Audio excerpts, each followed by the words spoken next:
Hello happy people, my name is Dan and welcome to part 2 of playing GM48 Game Jam games. These are all non-violent games, which is nice, for the 42nd GM48 Game Jam. So let's see what we've got. Okay, so up first today we have The Other Cheek. And I turned the other cheek.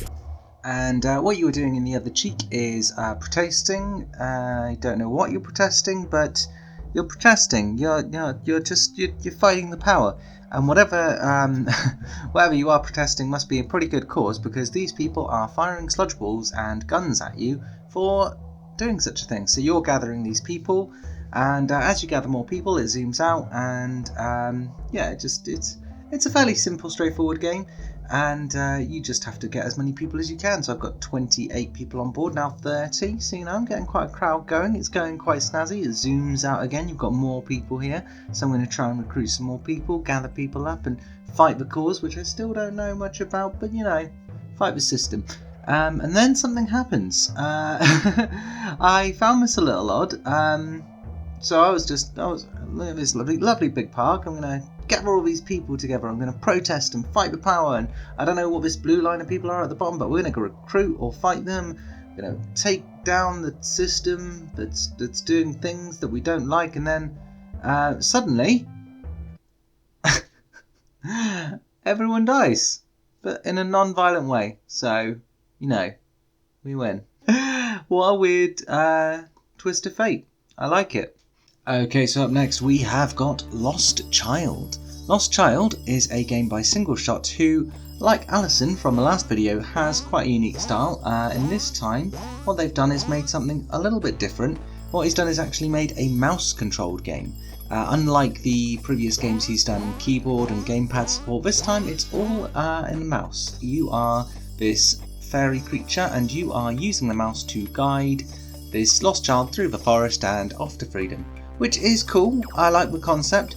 I think there's a little bit of room for refinement, particularly because when you're just doing mouse controls, you're left clicking to dictate where the child should go, but there is no indication if that child's going to jump there like they did that time, or just fall into the abyss. It took me quite a while on this stage, so if you're watching this Single Shot, I apologise for how frustrating this must be for you to watch me continuously fall in this pit. But it was just a little hard to distinguish when the child was going to jump and when the child was going to just sink. That's the only problem when you remove gamepad support, or arrows, jumping, that kind of thing. You're very innovative with the controls, which is cool, but it's also difficult when other people aren't as intuitively initiative, which is a tongue twister. But I do like the style. I like the music, which is by Alison James as well. I think from her resource pack that she put out to people in this jam, maybe. But I also like the sprite work, which Single Shot did. Again, very unique style from Single Shot. It's usually quite distinguished, his work. And also, it is fun. It is a good game. So it's got a little element of puzzle. It's quite short, mind you. It doesn't last tremendously long, because once you get past this bit, which you'll be relieved to hear I did do eventually, then there's one other bit and then it's the end, which is fair enough. But the only issue, like I said, is just getting the jumping right, which I did there. Hooray! And now we're on to the maze bit.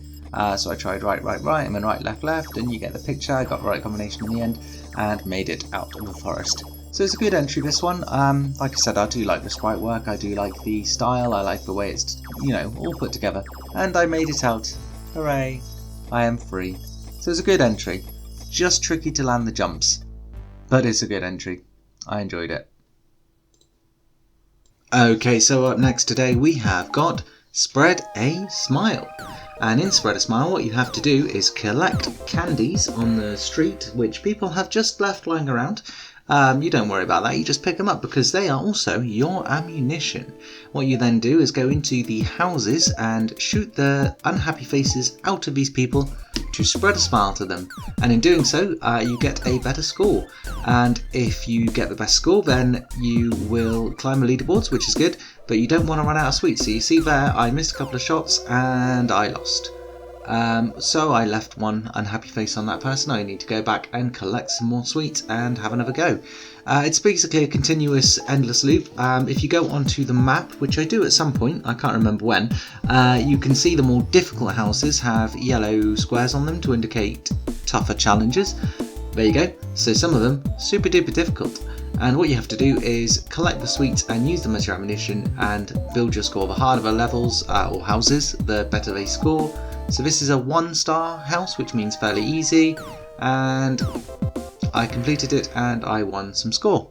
It's a fun little concept, and I can see myself sort of playing it for a while to climb up the leaderboards. At the moment, as you can see in the top left, my score is 6,000. I ended up getting, I think it was about 12,000 in total, because I did play this a little bit longer. It's a cute idea, and it's got mini games and a main sort of hub world, so a lot of effort into putting variety in. So good job. Okay, so up next today we have Groovingal, and in Groovingal you have to type commands to the beat of the rhythm. And in doing so, you move through a procedurally generated, I think it's procedurally generated room to get some treasure and do dance moves. You've got regular moves to help you move and dance moves to help you groove. The only issue I found is that it is very, very precise, the timing, the window of frames you have to the beat. So I often missed some and lost my groove as a result, which is a shame because it's really funky. I think if it was just a little bit more leeway, I would have more groove. But then again, maybe I just need to get better rhythm myself.